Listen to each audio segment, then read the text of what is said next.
Bismillahirrahmanirrahim. Assalamu alaikum. My name is Professor Dr. Rizwan Jamil Qureshi. Welcome to the lecture number 2 of System Analysis and Design course. Why we do information system analysis and design? To handle complex organizational processes. 2. Used to develop and maintain computer-based information systems. And 3. Used by a team of business and system professionals. And it is a combination of methodologies, techniques and tools which are the three pillars of software engineering, and I will discuss them one by one later on. Modern approach to system analysis and design, I will talk about the history. In 1950s, we focus on efficient automation of existing processes. In 1950s, we focus on efficient automation of existing processes. And 1960s, 3GL was introduced, which were faster and more reliable third generation language of programming languages. So we have generations of programming languages. The first generation is the machine language, which is the sequence of numbers 1, 2, 3, 4, 5, input first number, 6, 7, 8, 9, input second number, and there are similarly sequence of numbers to store, to sum, subtract.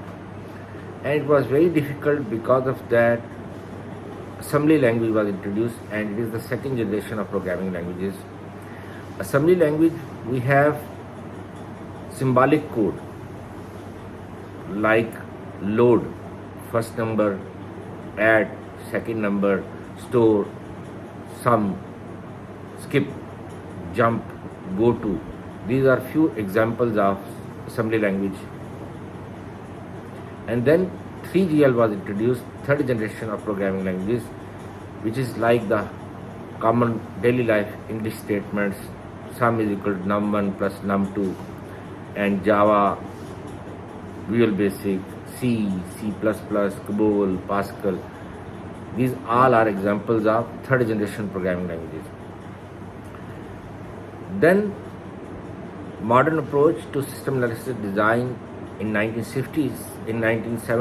So 60s was 3GL, and 1970s system development becomes more like an engineering approach. As I just said, that software engineering is a combination of methodologies, techniques and tools. So it's like software engineering discipline was introduced. In 1980s, there was major breakthrough with 4GL. Fourth generation of languages, programming languages were introduced, in which we have case tools, computer-aided software engineering tools, and object-oriented methodologies were introduced. So what is the fourth generation? Fourth generation is framework in which we can have IDE environment. What is an IDE environment? I for ink, D for donkey, E for elephant? No. It's integrated development environment. It's a ready-made environment in which we can drag and drop, and we can assemble components like assembly line. On the top of that, SQL,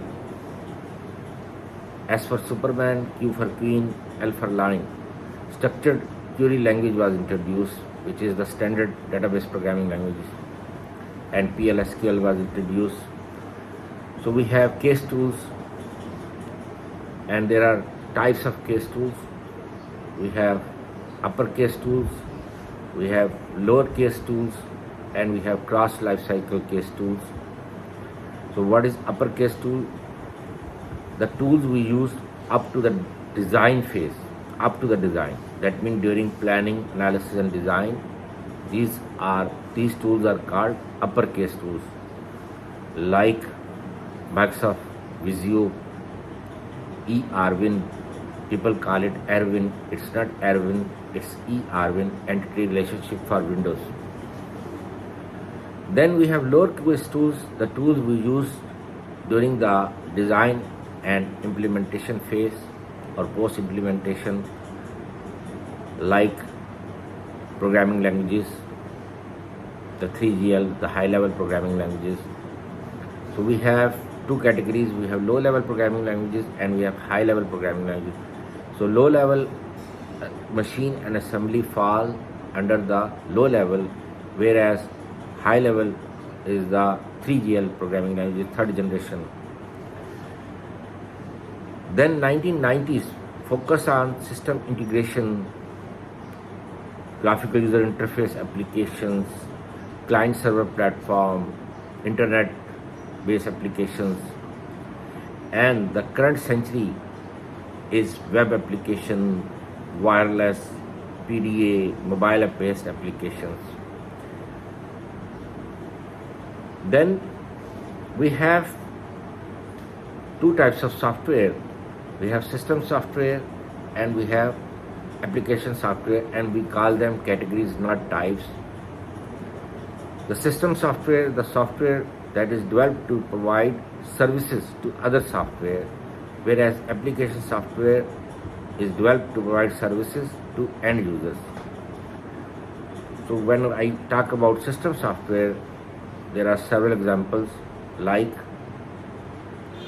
operating system, then Notepad, WordPad, editors, compilers, interpreters, assembler. These all are drivers, these all are examples of system software. Whereas application software like business application software, web application software, then network based software, AI, which is the fifth generation of programming languages, AI programming languages, to develop expert systems, decision support systems. And the key role is played by system analyst. So who is system analyst? He is the most responsible guy to design, to analyze, to design, to implement the software at the customer side, system at the customer side. And that is the highest position in our field. In last lecture I talked about junior programmer when we graduate. Then after we are hired as junior programmer or junior developer, then senior developer after 2 to 3 years of experience. Then you become team lead having 2 to 3 years of experience. So you have a team of 2, 3 junior software engineers and 2, 3 senior software engineers. Then after 2 to 3 years you become junior architect. Then 2 to 3 years you become senior architect.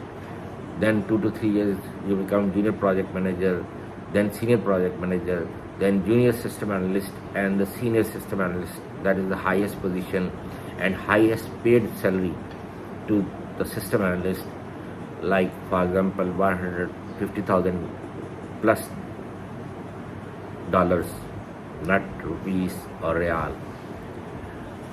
Normal range is $20,000 to $150,000. Then in order to develop information system, methodology has a key player, or it's like a pillar. Like in software engineering, we have methodology, techniques and tools. So what's a methodology? Methodology is a standard procedure in a company to analyze, design and implement the information system or software system. And then every methodology has its SDLC. People call it software development life cycle, whereas it is not software development cycle, it is system development life cycle. And how to define system development life cycle? The traditional procedures or customized procedures in a company to develop, maintain and replace the information system is called SDLC. Why it is traditional or customized? Because no software company in the world is using a standard methodology like waterfall, RAD, spiral. Every software company has its customized or tailored methodology, or we call it customized methodology, because every company has its own project manager or system analyst, has its own experience, has its own domain. So based on the company mission statement, goals, objectives, and the domain in which the software company is working, the software company tailor it, customize it from project to project or product to product. Like Microsoft Software Development Company is the largest software company in the world, and Microsoft is using its customized methodology. Do you know the name of methodology Microsoft is using? Its name is MSF. MSF in Pakistan, there is a student organization and it's called Muslim Students Federation. It's not MSF. It is Microsoft Solution Framework. Now Microsoft name it Microsoft Solution Framework, but it's a combination, or it's a hybrid methodology, combination of waterfall, rat, spiral, agile, and they are continuously tailoring it from time to time, from product to product, project to project. And Microsoft has a range of products. Microsoft has Windows, Office, Visual Studio, .NET, Game Studio, Xbox, Microsoft Power BI, Microsoft Dynamics, Microsoft Project, Visio, and so on. Every product has a separate team, and every team is using customized version of MSF, Microsoft Solution Framework. For Windows, there is a different version. For Visual Studio .NET, there is a different version. For Xbox, different. Power BI, different. Microsoft Dynamics, different. Microsoft SQL Server, different. And then now Microsoft Edge browser, different. I visited around 100 plus software companies, and I found every company has tailored or customized methodology. For example, I am based in Lahore, Pakistan, when I was doing my PhD back in 2007-2008. I went to one software company, its name is Adamsoft, and their product is hospital management system. One of my reference was there. So I asked him, what methodology you are using? He said, waterfall. I asked him, can you explain me the SDLC phases? Because system development life cycle has phases, planning, analysis, design, and so on. When he explained me the phases and the techniques, I said, it's not waterfall. He said, yes, it's a combination of waterfall and spiral. Then I went to another software company. Its name is SQL system, SQL system. Their product is also hospital management system. I asked the project manager, what methodology you are using? He said, waterfall. I said, can you explain me the phases? Then once he explained me the phases, I said, no, it's not waterfall. He said, yes, it's a customized version of waterfall as per our needs, as per our requirements. It's a combination of waterfall, then RUP, then agile. So there is two versions in same building at different floors. Product is same, but the customized version of waterfall. Thank you very much. Jazakallah khair. May Allah bless you. Assalamu alaikum.